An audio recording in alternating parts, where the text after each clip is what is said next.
आप सभी व्यूअर्स को नया साल मंगलमय हो। दोस्तों, नए साल की शुभकामनाओं के साथ आज की पार्टी हम एंजॉय करेंगे मोमोज और तीखी चटपटी लाल चटनी के साथ। तो छोड़ो नॉनवेज और बनाओ वेज मोमोज आज हमारे साथ। साथ ही इस वीडियो में हम मोमोज फ्राई करना भी सीखेंगे। तो चलिए झटपट से रेसिपी शुरू करते हैं। और रेसिपी शुरू करने से पहले आप सभी से निवेदन है, रेसिपी पसंद आए तो प्लीज़ वीडियो को लाइक, शेयर और चैनल को सब्सक्राइब कर दें। तो वेज मोमोज बनाने के लिए सबसे पहले हमें मोमोज की स्टफिंग तैयार करनी होगी। इसके लिए हम लेंगे यहाँ पर एक बड़ी कटोरी घिसा हुआ पत्ता गोभी। कद्दूकस किया हुआ 2 छोटी कटोरी के बराबर है ये पत्ता गोभी। अब 1 छोटी कटोरी घिसी हुई गाजर लेंगे। 1 छोटी कटोरी बारीक कटी प्याज लेंगे। एक बड़े साइज की प्याज को मैंने बारीक चॉप कर लिया है, इसे डाल दे रही हूँ। 1 छोटी चम्मच नमक डालेंगे और अब इन सभी चीज़ों को अच्छे से मिक्स कर लेंगे। आप चाहे तो इनमें और भी सब्जियां जैसे शिमला मिर्च, बॉइल्ड मटर ऐड कर सकते हैं। तो मैंने नमक डालकर इन्हें अच्छे से मिक्स कर दिया है और अब इसे ढककर लगभग 10 मिनट के लिए साइड में रख लेते हैं ताकि इतने देर में सब्जियों से पानी रिलीज हो जाए। फिर हम इसमें कुछ और सब्जियां ऐड कर स्टफिंग तैयार करेंगे। तब तक हम मोमोज का डो तैयार कर लेते हैं। तो डो बनाने के लिए मैं ले रही हूँ एक बड़ा सा बाउल। अब इसमें 1 कटोरी मैदा लेंगे। 1 कप मैदा है ये। स्वाद अनुसार इसमें नमक डालेंगे और 2-3 चम्मच के लगभग मैं इसमें रिफाइंड ऑयल डाल दे रही हूँ। अब इन सभी चीज़ों को अच्छे से मिक्स कर लेंगे। बहुत ही अच्छे से मिक्स करेंगे इन्हें। तो अब ये सारी चीज़ें आपस में मिक्स हो गई है। तो अब हम इसमें थोड़ा थोड़ा पानी डालते हुए इनका डो तैयार करेंगे। आटे को हमें बहुत ज़्यादा हार्ड नहीं लगाना है, लेकिन हम इसे रोटी के डो से थोड़ा सा टाइट रखेंगे, तभी मोमोज अच्छे से बन पाएंगे। और मैंने इन्हें गूंथ लिया है। अब इसे ढककर आधे घंटे के लिए रख देते हैं ताकि डो अच्छे से सेट हो जाए। तब तक हम मोमोज की फिलिंग्स देख लेते हैं। लगभग 10 मिनट हो चुका है और सब्जियों से पानी रिलीज हो चुका है। तो अब हम लेंगे एक कॉटन का कपड़ा और इसे एक बाउल पर इस तरह से बिछा दें और अब इस पर स्टफिंग डालकर इस तरह से सब्जियों का सारा पानी निचोड़ दें। तो इस तरह से सब्जियों के सारे पानी निकल गए हैं। इस सब्जी के पानी को हम फेंकेंगे नहीं, बहुत ही हेल्दी पानी है ये। इस पानी का यूज हम आटा गूंदने में या सब्जी की ग्रेवी बनाने में कर लेंगे। और इस स्टफिंग को बाउल में डाल देते हैं। इस तरह से इन्हें खोल दें और अब इसमें कुछ और चीज़ें ऐड करेंगे। तो मैं 1 चम्मच हरे प्याज के पत्तों को काट कर डाल दे रही हूँ। 1 इंच अदरक के टुकड़े को कद्दूकस कर लिया है, इसे डाल दे रही हूँ। 8-10 लहसुन की कलियों को बारीक चॉप कर लिया है, इसे डाल देंगे। 2 हरी मिर्च को बारीक काट लिया है, इसे भी डाल दे रही हूँ। साथ ही मैंने 1/3 चम्मच काली मिर्च पाउडर डाल दिया है। और अब हम इसमें 1 चम्मच रेड चिली सॉस और 1 चम्मच सोया सॉस डाल देंगे, जिससे स्टफिंग बहुत ज़्यादा टेस्टी बनेगी। और जब हम इससे मोमोज बनाएंगे तो मोमोज भी बहुत ज़्यादा टेस्टी बनेंगे। अब इन सब चीज़ों को अच्छी तरह से मिक्स कर देंगे। तो मैंने इन्हें मिक्स कर दिया है। अब हमारी स्टफिंग बनकर तैयार है और अब तक आटा भी फूलकर सेट हो गया है। तो हम इसमें 1 चम्मच ऑयल डाल देंगे और फिर से इसे एक बार मसल कर इसे स्मूथ बना लेंगे। और अब इसमें से छोटे छोटे लोइये तोड़ लेंगे और इस तरह से एक लोइये को हथेलियों पर रोल कर इनके पेड़े बना लेंगे। तो इस तरह से मैंने पूरे डो का लोइया बना लिया है। फिलहाल इसे ढक कर रख देते हैं। तब तक मैंने एक कढ़ाई में 2 गिलास पानी डालकर चूल्हे पर चढ़ा दिया है। फ्लेम को मैंने हाई से थोड़ा सा कम रखा है। आँच को तेज़ रखें, लेकिन उतना ही तेज़ रखें जिससे कि फ्लेम बर्तन से बाहर न जाए, वरना बेकार में ही गैस बर्बाद होंगे। अब कढ़ाई के ऊपर इस तरह से छन्नी रख दें और इसे थोड़े से ऑयल से इस तरह से ग्रीस कर दें ताकि जब हम मोमोज इस पर रख कर पकाएं तो मोमोज बर्तन में न चिपके। तो इस तरह से भी आप आसानी से मोमोज बना सकते हैं। कोई ज़रूरी नहीं कि मोमोज स्टीमर पर ही बनाई जाए। आप भगोने या कुकर में भी पानी भरकर उस पर इस तरह की छन्नी रखकर मोमोज बना सकते हैं। अब इसे ढक्कन से ढक देंगे और पानी में उबाल आने देते हैं। तब तक हम मोमोज का शेप दे लेते हैं। तो मोमोज बनाने के लिए एक लोइये को बेलकर छोटा सा पूड़ी का शेप दें।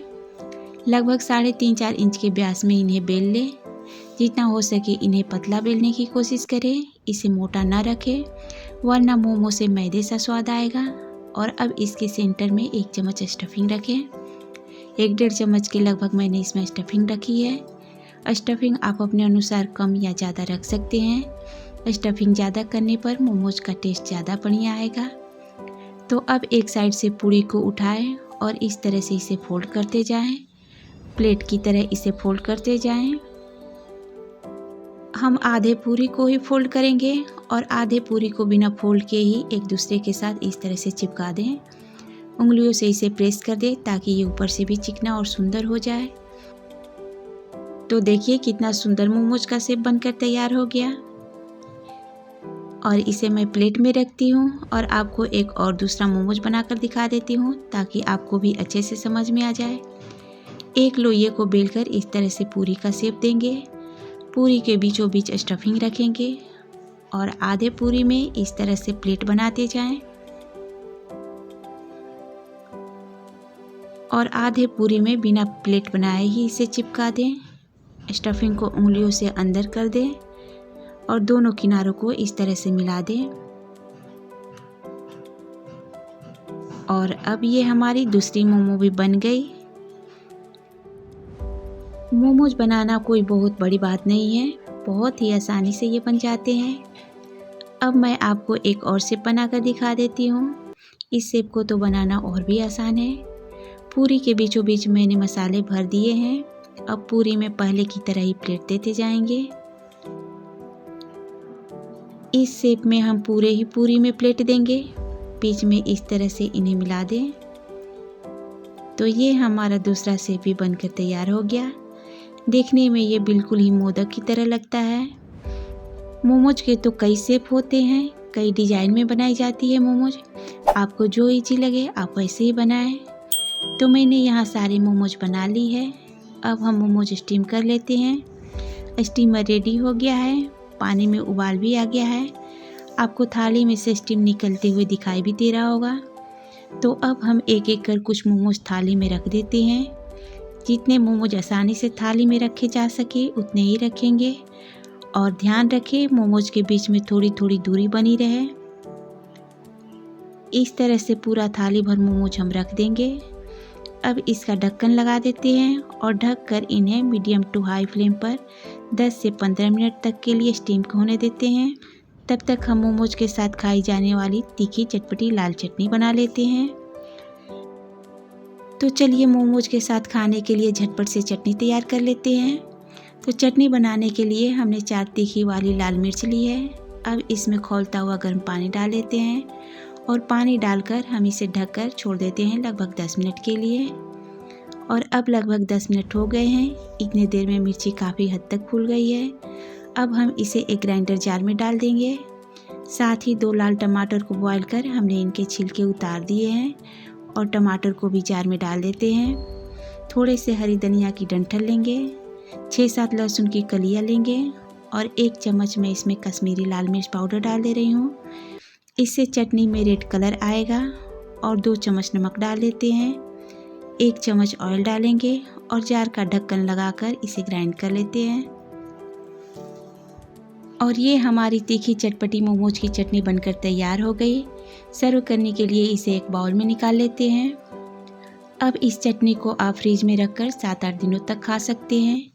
जब भी आप मोमोज बनाएं, इस चटनी को फ्रिज से निकालें और मोमोज के साथ इसे सर्व करें। या फिर इस चटनी को आप पूरी पराठे के साथ भी परोस सकते हैं। और फ्रेंड्स, अब 10-12 मिनट हो गए हैं। इतने देर में मोमोज भी पक गए हैं। बहुत ज़्यादा इसे पकाना नहीं होता है। इनका कलर चेंज हो गया है और ये ट्रांसपेरेंट से दिखने लगे हैं।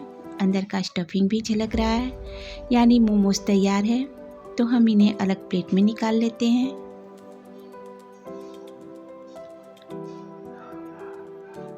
और मैंने इन्हें प्लेट में निकाल लिया है। बाकी के मोमोज को भी हम ऐसे स्टीम कर लेंगे।